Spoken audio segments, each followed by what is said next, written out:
സംസ്ഥാനത്തെ പ്രതിസന്ധിയിലാക്കി വീണ്ടും വായ്പാ പരിധി വെട്ടിക്കുറച്ച കേന്ദ്ര സർക്കാർ. സാമ്പത്തിക വർഷത്തിന്റെ അവസാന പാദ കടമെടുപ്പ് പരിധിയിൽ 5600 കോടി രൂപയാണ് കേന്ദ്രം വെട്ടിക്കുറച്ചത്. ഇതോടെ സംസ്ഥാനത്തെ പെൻഷൻ വിതരണവും ചെലവുകളും വൻ പ്രതിസന്ധിയിലേക്ക് നീങ്ങുകയാണ്.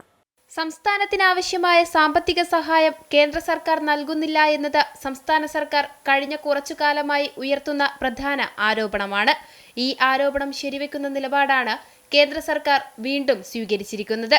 കേരളം ആവശ്യപ്പെട്ട തുക നൽകാതെ സംസ്ഥാനത്തെ വായ്പാ പരിധി വലിയ രീതിയിൽ വെട്ടിക്കുറച്ചിരിക്കുകയാണ് കേന്ദ്രം.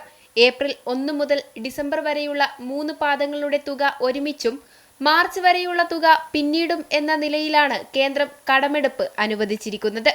45,689.61 കോടി രൂപയാണ് കേന്ദ്രത്തിൽ നിന്നുള്ള കടമെടുപ്പ് പരിധി. ഇതിൽ ഡിസംബർ വരെ 23,852 രൂപ സമാഹരിക്കാൻ കേരളത്തിന് അനുമതി ലഭിച്ചിരുന്നു. എന്നാൽ 7,437.61 കോടി രൂപ ആവശ്യപ്പെട്ട കേരളത്തിന് 5,600 കോടി വെട്ടിക്കുറച്ച് 1,838 കോടിയാണ് നിലവിൽ അനുവദിച്ച തുക. മുൻ വർഷങ്ങളിലെ തുക പരിഗണിക്കരുതെന്ന കേന്ദ്രത്തിന്റെ നിവേദനവും കേന്ദ്രം പരിഗണിച്ചില്ല. ഇതോടെ സംസ്ഥാനത്തെ ക്ഷേമ പെൻഷൻ വിതരണവും ചെലവുകളുമാണ് വൻ പ്രതിസന്ധിയിലാകുന്നത്.